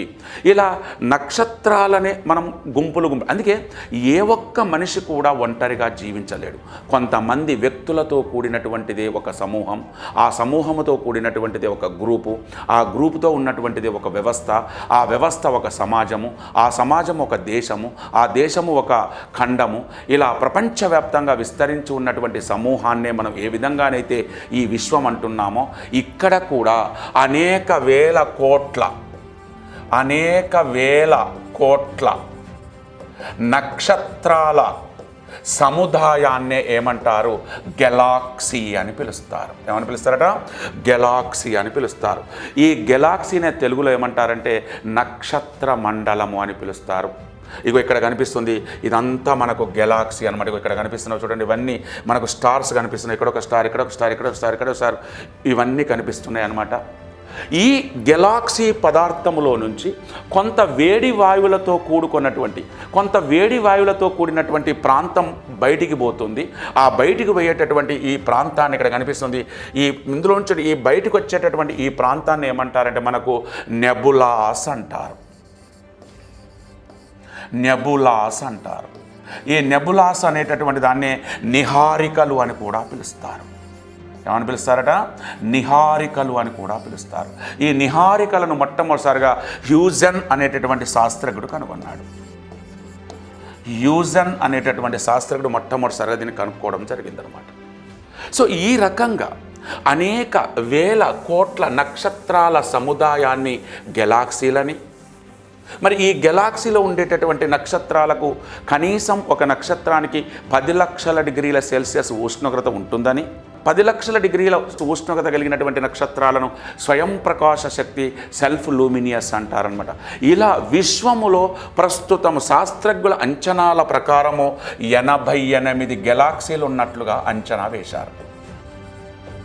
88 గెలాక్సీలు ఉన్నట్లుగా అంచనా వేశారు. ఇగో చూడండి ఇక్కడ కనిపిస్తున్నాయి. ఇవన్నీ కూడా మనకి 88 గెలాక్సీలు అనేటటువంటి మనకు కనిపిస్తూ ఉన్నాయి. చూడండి ఆ 88 గెలాక్సీలు కనుక మనం పరిశీలించినట్లయితే మనకి ఇక్కడ కనిపిస్తున్నాయి. చూడండి ఈ ఏరియాలో మొత్తం గెలాక్సీలు అనమాట. ఈ గెలాక్సీలు అనేటటువంటివి ఇలా తిరుగుతూ ఉంటాయి అన్నమాట. ఇలా తిరుగుతుంటాయి అన్నమాట. ఇగో ఇట్లా తిరుగుతుంటాయి అన్నమాట.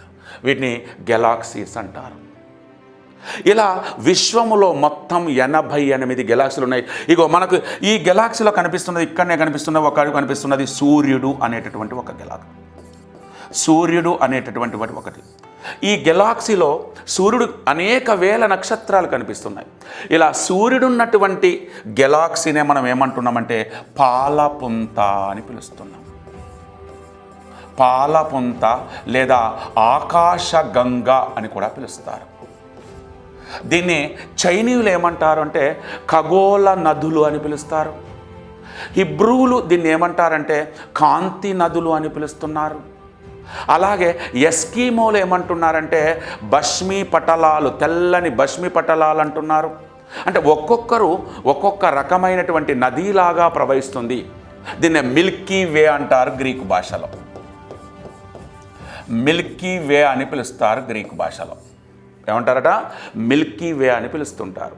ఇలా మొత్తం 88 గెలాక్సీలలో సూర్యుడున్నటువంటి గెలాక్సీని మనం పాలపుంత అని, పాలపుంతకు దగ్గర కలిగినటువంటి మరొక గెలాక్సీ కనిపిస్తున్నది, దీన్నే ఏమంటారంటే మాగెల్లా అని పిలుస్తున్నారు. మాగెల్లా అంటారు. దీన్నే ఆండ్రీమెడా అని పిలుస్తారు. ఆండ్రీమెడా అని కూడా పిలుస్తున్నారు. సో ఇక్కడ ఏమంటున్నారు? ప్రస్తుతం 88 గెలాక్సీలు ఉన్నాయంటున్నారు. ఈ 88 గెలాక్సీలలో సూర్యుడు ఉన్నటువంటి గెలాక్సీని పాలపుంత అని, కొంతమంది కాంతి నదులని, కొంతమంది ఖగోళ నదులని, దీన్నే గ్రీకు భాషలో మిల్కీ వే అని, ఆకాశగంగ అని రకరకాలుగా పేర్లతో పిలుస్తున్నటువంటి పరిస్థితి ఉన్నది. మరి ఈ పాలపుంతకు దగ్గర కలిగినటువంటి మరొక గెలాక్సీ మాగెల్లా లేదా ఆండ్రీమెడా. విశ్వములోనే అతిపెద్ద గెలాక్సీ అని హైడ్రాకు పేరు. విశ్వములోనే అతిపెద్ద గెలాక్సీ ఏంటిదంటే హైడ్రా అని పిలుస్తారు. సో ఇలా మనకి ఈ పాలపుంతలకు సంబంధించినటువంటి 88 గెలాక్సీలలో మనకి పాలపుంతలకు సంబంధించినటువంటి అనేక పాలపుంతలు చూసాం. విశ్వంలోనే అతిపెద్ద పాలపుంత ఏంటిది అంటే హైడ్రా అంటున్నారు. అలాగే విశ్వంలోనే మరి మన పాలపుంతకు దగ్గర కలిగినటువంటి మరొక గెలాక్సీ ఏంటి అంటే మాగెల్లా లేదా ఆండ్రీమెడా అంటున్నారు. ఇలా ఇప్పటికే మనము 3 గెలాక్సీలు చూపించాం. అయితే ఈ గెలాక్సీలు అనేటటువంటివి మనకు ఇలా చూసినప్పుడు మీకు చూస్తున్నాయి చూడండి, ఇలా తిరుగుతున్నాయి అన్నమాట. ఇలా తిరుగుతున్నాయి చూడండి. కాబట్టి ఆల్ గెలాక్సీస్ ఆర్ సర్పీలాకారములో ఉంటాయి. గుర్తుపెట్టుకోండి, ఇది ఇంపార్టెంట్. సర్పీలాకారము లేదా స్పైరల్ షేప్ అంటారు. గెలాక్సీలు ఏ ఆకారంలో ఉంటాయంటే సర్పీలాకారంలో ఉంటాయి. అయితే ప్రతి నక్షత్రాలకు జన్మనిస్తాయి అంటున్నారు. జన్మనిచ్చేటటువంటి వాటిలో పరిమాణంలో పెరుగుతూ ఉంటాయి, మార్పులు వస్తూ ఉంటాయి, చివరికి చనిపోతూ ఉంటాయి. కాబట్టి all galaxies originate from in the universe అనేటటువంటిది. ఒక పక్క ఈ విశ్వానికి ఈ నెబులస్కు మధ్యలో ఉండేటటువంటి ఖాళీ ప్రదేశాన్ని మనము కృష్ణ బిలము అంటారు. దీన్నే బ్లాక్ హోల్ అనేటటువంటి, దీన్నే శూన్య ప్రదేశము. ఈ కలర్ మీకు బ్లాక్లో కనిపిస్తున్నటువంటి కలర్స్ అన్నిటి కూడా ఒకదానికొకదాని మధ్యలో కనిపిస్తున్నటువంటి దీన్నే శూన్య ప్రదేశాలని కూడా పిలుస్తారు. ఈ శూన్య ప్రదేశమే మనకు సుమారుగా విశ్వంలో 90% విస్తరించి ఉన్నది. 90% విస్తరించి ఉన్నది. కాబట్టి నక్షత్రాలు అనేటటువంటి స్వయం ప్రకాశ శక్తి ఉంటాయి. కాబట్టి నక్షత్రాలు జన్మిస్తూనే ఉంటాయి, పెరుగుతూనే ఉంటాయి, పరిమాణములో మార్పులు వస్తూనే ఉంటాయి, చివరికి మరణిస్తూనే ఉంటాయి. సో ఇలాంటి దాంట్లో ఒక క్వశ్చన్ కూడా మనకు అడగడం జరిగింది. మరి నక్షత్రాలు తమ తమ కక్షలలో తిరుగుతూ ఉన్నాయి చూడండి. ఇక్కడ మీకు ఒక్కొక్క స్టార్ కనిపిస్తూ ఉన్నది, మీకు ఇక్కడ మెరిసినట్టుగా ఒక్కొక్క స్టార్ కనిపిస్తూ ఉన్నది.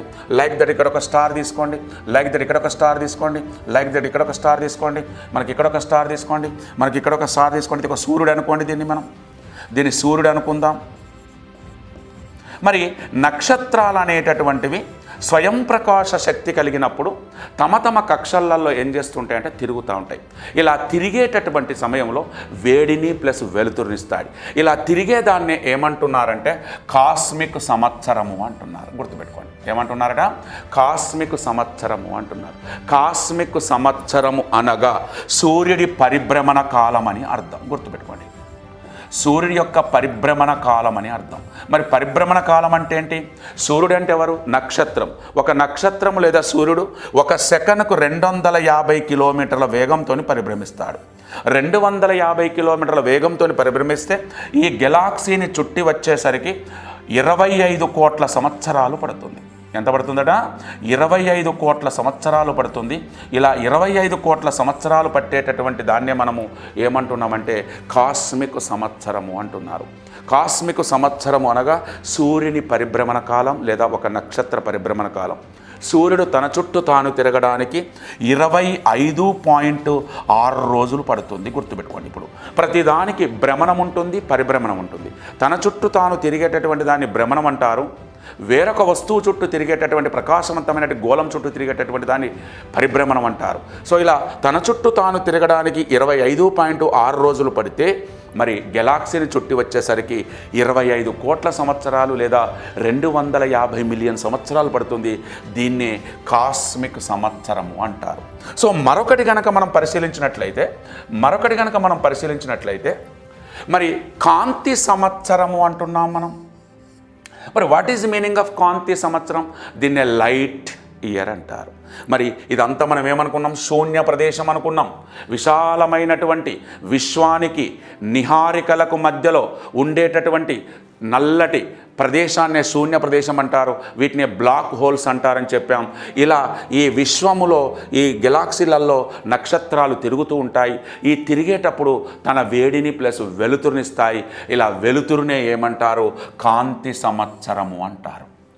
కాంతి సంవత్సరము అనగా శూన్య ప్రదేశములో కాంతి 1 సెకనుకు అంటున్నారు. 1 సెకనుకు 3 లక్షల కిలోమీటర్ల వేగంతో ప్రయాణిస్తుంది. లేదా 3 × 10⁸ మీటర్ బై సెకండ్ అని పిలుస్తారు. గుర్తుపెట్టుకోండి, ఇది దీని సూత్రం అన్నమాట. ఇది చాలా ఇంపార్టెంట్.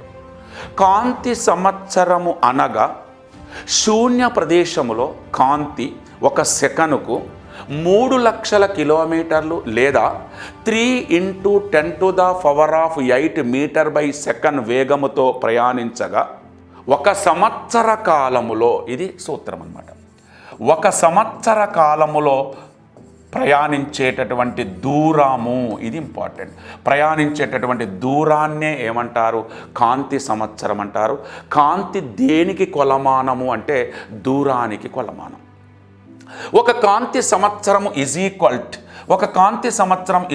టు 9.46 × 10⁻12 కిలోమీటర్కు సమానం. గుర్తుపెట్టుకోండి, 9.46 × 10⁻12 కిలోమీటర్కు సమానం. దీన్నే కాంతి సంవత్సరానికి సమానం అంటారు. మరి ఈ కాంతి సంవత్సరాలను పార్సెక్లలో కొలుస్తారు. గుర్తుపెట్టుకోండి, దేంట్లో కొలుస్తారట? పార్సెక్లలో. అమెరికాకు చెందినటువంటి 1929లో పార్సెక్ అనేటటువంటి శాస్త్రజ్ఞుడు మొట్టమొదటిసారిగా కనిపెట్టడం వల్ల పార్సెక్ కాంతి సంవత్సరాలను దేనిలో కొలుస్తారంటే పార్సెక్లలో కొలుస్తారు. 1 పార్సెక్ ఈజ్ ఈక్వల్ టు 3.26 కాంతి సంవత్సరాలకు సమానం. 3.26 కాంతి సంవత్సరాలకు సమానం. దీన్నే లైట్ ఇయర్ అంటారు. ఇందులో సివిల్ సర్వీస్ నుంచి మనకి ఇక్కడ వరకు ఎలాంటి క్వశ్చన్లు వస్తాయంటే మరి కాంతి సంవత్సరము అంటారు. కాంతి సంవత్సరము అనగా 1 రోజుకు 3 లక్షల కిలోమీటర్లు, 1 గంటకు 3 లక్షల కిలోమీటర్లు, 1 నిమిషానికి 3 లక్షల కిలోమీటర్లు, 1 సెకనుకు 3 లక్షల కిలోమీటర్లు. ఇక్కడ 1 second equivalent to 3 lakhs kilometre అనేటటువంటి చూడాలి. ఇంకొక సూత్రం కూడా మనం ఇచ్చామన్నమాట. సో ఇలా 1 సంవత్సర కాలంలో ఎంత దూరం అయితే ప్రయాణిస్తుందో దాన్ని మనం కాంతి సంవత్సరం అంటారు. ఈ కాంతి సంవత్సరాలను ఎలా లెక్కిస్తారు అంటే పార్సెక్లలో లెక్కిస్తారని చెప్పాం. 1 పార్సెక్ ఈజ్ ఈక్వల్ టు వచ్చేసి మనకు 3.26 కాంతి సంవత్సరాలకు సమానం అని చెప్పాం. సో ఇలా మనకి ఒకటి కాస్మిక్ సంవత్సరం వచ్చింది, రెండవది కాంతి సంవత్సరం వచ్చింది. ఈ నక్షత్రాల గమనము అనేటటువంటిది కనుక మనం చూసినట్లయితే ఈ నక్షత్రాల గమనము రెడ్ షిఫ్ట్ ద్వారా సూచిస్తారు. గుర్తుపెట్టుకోండి, ఆల్ స్టార్స్ ఆర్ మూమెంట్ అనేటటువంటిది నక్షత్రాల గమనాన్ని రెడ్ షిఫ్ట్ సూచిస్తుంది. సో దీన్ని ఎవరు తయారు చేశారంటే కెప్లర్ అనేటటువంటి సూత్రం ద్వారా తయారు చేశారు. మరి ఈ నక్షత్రాల గమనాన్ని రెడ్ షిఫ్ట్ ద్వారా తయారు చేస్తారు. మరి ఈ గెలాక్సీ మనం పాలపుంత అంటున్నాం. ఈ పాలపుంతలో అతిపెద్ద ఈ గెలాక్సీలో కనిపిస్తున్నటువంటి పాలపుంతలో అతిపెద్ద నక్షత్రం వచ్చేసి జటిల్ గ్లెక్స్. గుర్తుపెట్టుకోండి, జటిల్ గ్లెక్స్. ఇది మన పాలపుంతలోనే అతిపెద్ద నక్షత్రం. రెండవ అతిపెద్ద నక్షత్రం ఎప్సిలాన్ అరిగా అనేటటువంటిది రెండవ అతిపెద్ద నక్షత్రం. పాలపుంతలో ప్రకాశవంతమైనటువంటి నక్షత్రం వచ్చేసి సిరియస్ అనేటటువంటిది అత్యంత ప్రకాశవంతమైనటువంటి బ్రైటెస్ట్ స్టార్ అంటారు. దీన్నే డాగ్ స్టార్ అని కూడా పిలుస్తారు. ఇక కాంతివంతమైనటువంటి నక్షత్రం ఇక్కడ కనిపిస్తుంది. కాంతివంతమైన నక్షత్రాన్ని ఏమంటారంటే సూర్యుడు అని కూడా పిలుస్తారు. దీన్నే షైనింగ్ స్టార్ అని కూడా పిలుస్తారు. సో ఇక్కడ మనకి గెలాక్సీలో అతిపెద్ద నక్షత్రం వచ్చింది జటిల్ గ్లెక్స్, రెండవ అతిపెద్ద నక్షత్రం ఎప్సిలాన్ అరిగా, అలాగే ప్రకాశవంతమైనటువంటిది సిరియస్, అలాగే కాంతివంతమైనటువంటిది సన్, దాన్నే మనము షైనింగ్ స్టార్ అంటున్నాం, భాస్కరుడు అని కూడా మనం పిలుస్తుంటాం. ఇలా మనకి విశ్వములోనే అతిపెద్ద నక్షత్రం వచ్చేసి మాజోరిస్ అని కూడా పిలుస్తారు. సో ఇక్కడనే మనకు ఒకటి జటిల్ గ్లెక్స్ అనేటటువంటిది, ఎప్సిలాన్ అనేటటువంటిది, సిరియస్ అనేటటువంటిది, మాజోరిస్ అనేటటువంటిది, సూర్యుడు అనేటటువంటిది ఒక 5-6 నక్షత్రాలు అనేటటువంటి మనం ఇప్పుడు చెప్పడం జరిగింది.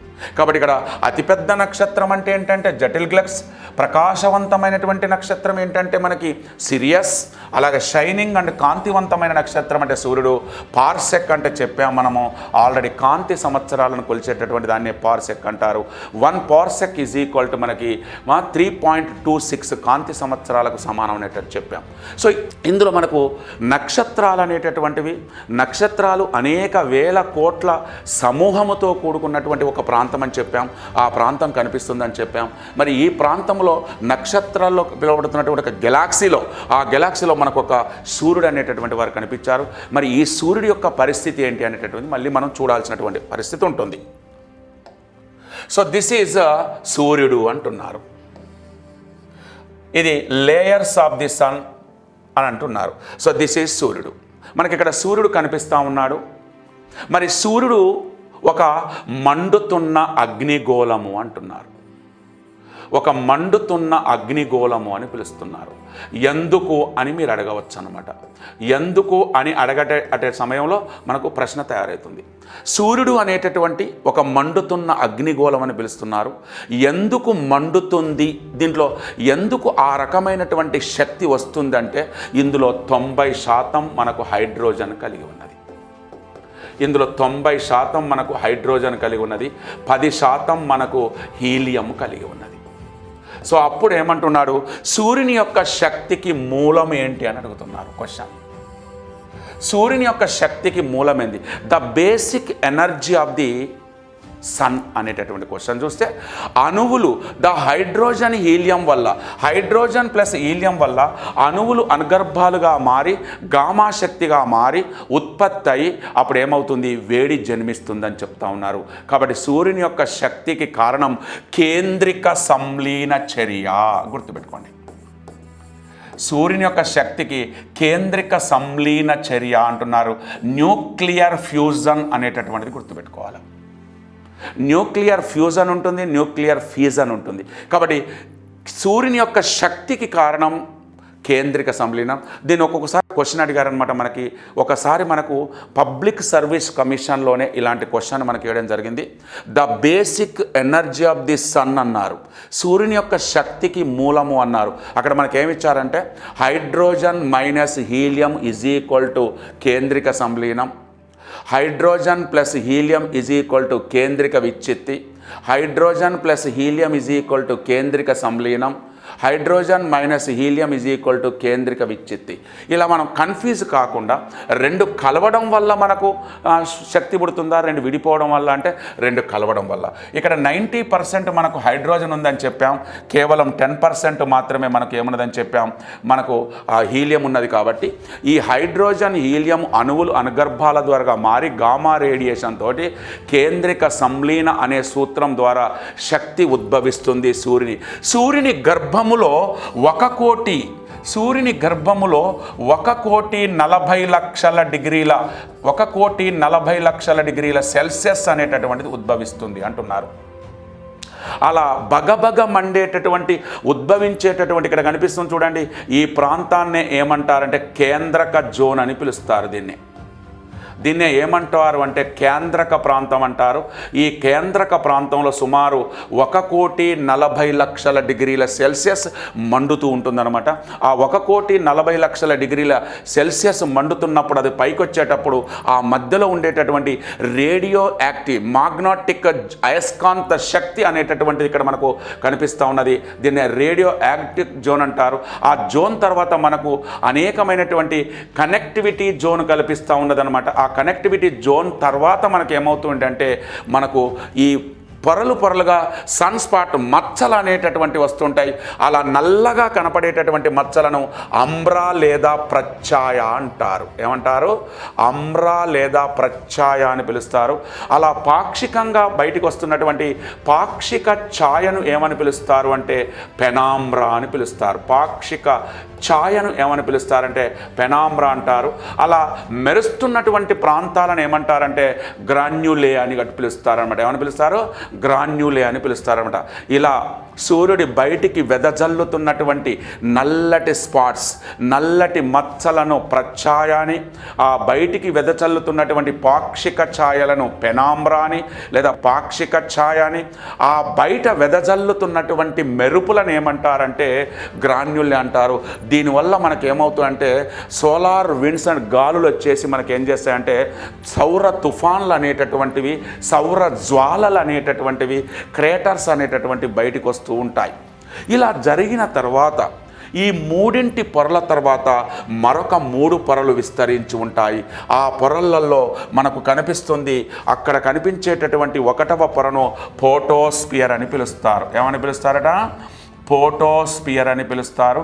ఈ ఫోటోస్పియర్ అనేటటువంటిది మనకు లోపల కేంద్రకము పైభాగములో విస్తరించి ఉండి అత్యధిక ఉష్ణోగ్రతను కలిగి ఉంటుందన్నమాట.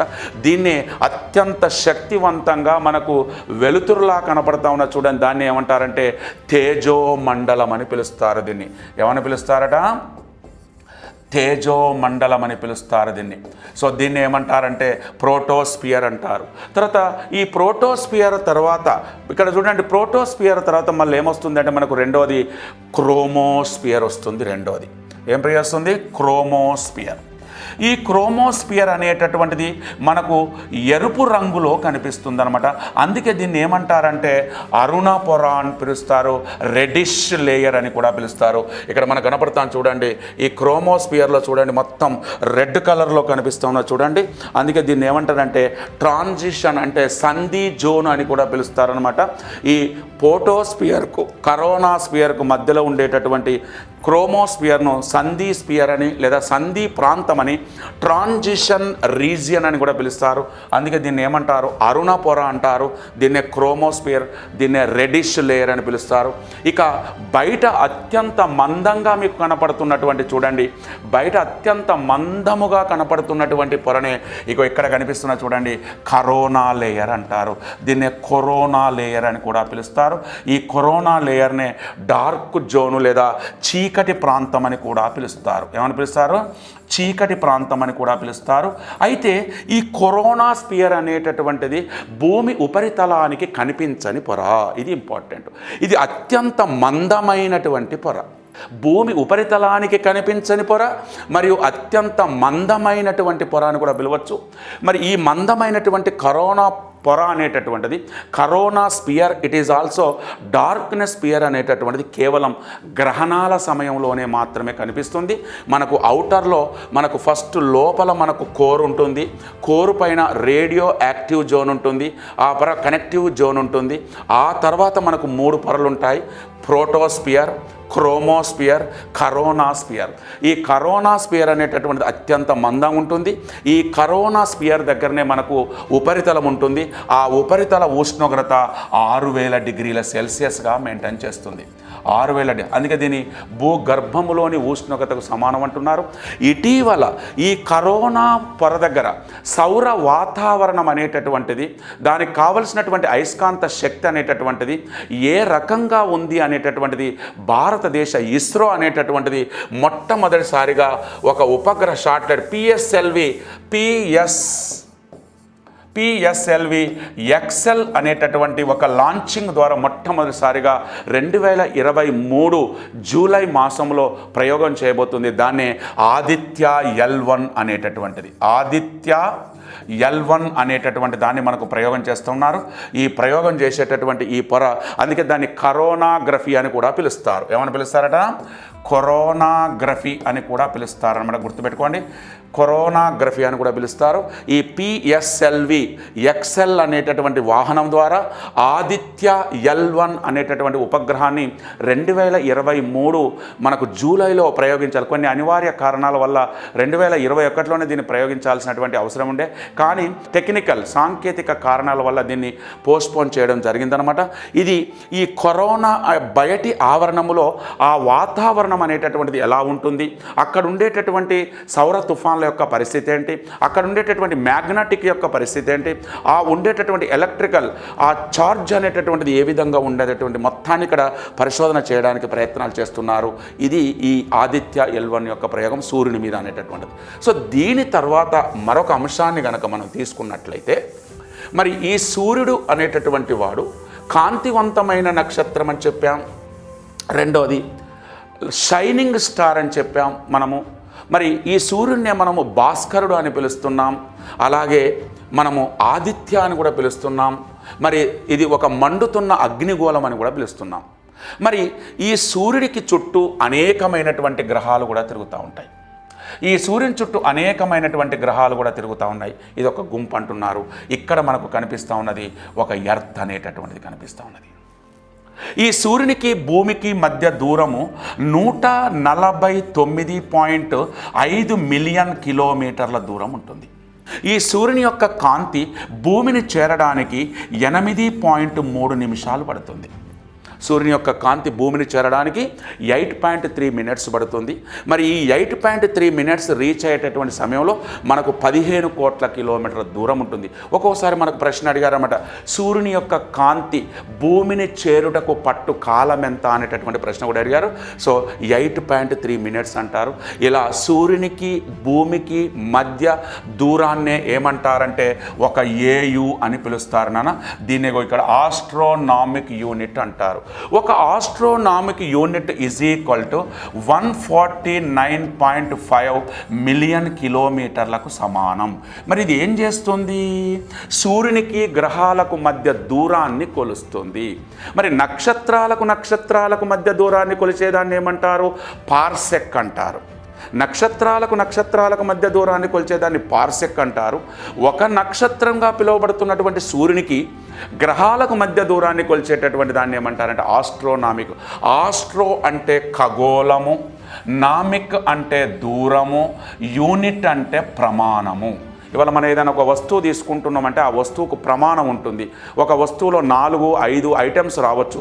ఆ 5 ఐటమ్స్ అనేటటువంటిది ఒక యూనిట్. నామిక్ అంటే దూరము, ఆస్ట్రో అంటే మనం ఎక్కడికి కూడా సూర్యుని దగ్గరికే పోతున్నాం కాబట్టి ఖగోళ శాస్త్రజ్ఞులు అంటున్నారే తప్ప విశ్వశాస్త్రజ్ఞులు అనేటటువంటి పదం మనకు ఎక్కడ రాలే.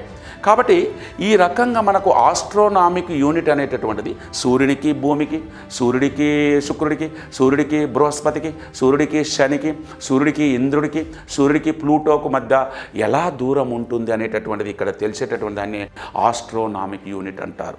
అయితే మరి భూమికి దగ్గర గల నక్షత్రం ఏంటి అనేటువంటి ప్రశ్న ఒకసారి ఉద్భవమవుతుంది. ఆల్ ఆఫ్ సడన్గా క్వశ్చన్ అడుగుతారనమాట. కాబట్టి భూమికి దగ్గర గల నక్షత్రం ఏంటిది అంటే సూర్యుడు అనే చెప్పాలి. కానీ భూమికి రెండవ దగ్గర నక్షత్రం ప్రాక్సిమా సెంటోరీ, ఇక్కడ కనిపిస్తున్నది ప్రాక్సిమా సెంటోరీ. ఓకేనా? The nearest star of earth is sun. Our second neighbour nearest star is Proxima Centauri. ఈ ప్రాక్సిమా సెంటోరీ యొక్క కాంతి భూమి మీద పడడానికి 4.3 కాంతి సంవత్సరాలు పడుతుందట. 4.3 కాంతి సంవత్సరాలు పడుతుందట. దాన్నే ఏమంటున్నారు మనకు అంటే మీరు అర్థం చేసుకోండి, ఒక్కొక్క నక్షత్రం అనేటటువంటిది ఎంత దూరములో కలిగి ఉన్నది అనేటటువంటిది ఇక్కడ మనకు ఎక్స్ప్లెయిన్ చేస్తున్నారండి, ఎంత దూరము కలిగి ఉన్నది అనేటటువంటిది. ఇక సూర్యునికి దగ్గర గల నక్షత్రం వచ్చేసి ఆల్ఫా సెంటూరి అంటారు. అంటే ఇప్పుడు మళ్ళొక 2 నక్షత్రాలు వచ్చినాయి. దీన్నే త్రిశంకు నక్షత్రం అని కూడా పిలుస్తారు. ఏమని పిలుస్తారట? త్రిశంకు నక్షత్రం అని కూడా పిలుస్తారనమాట.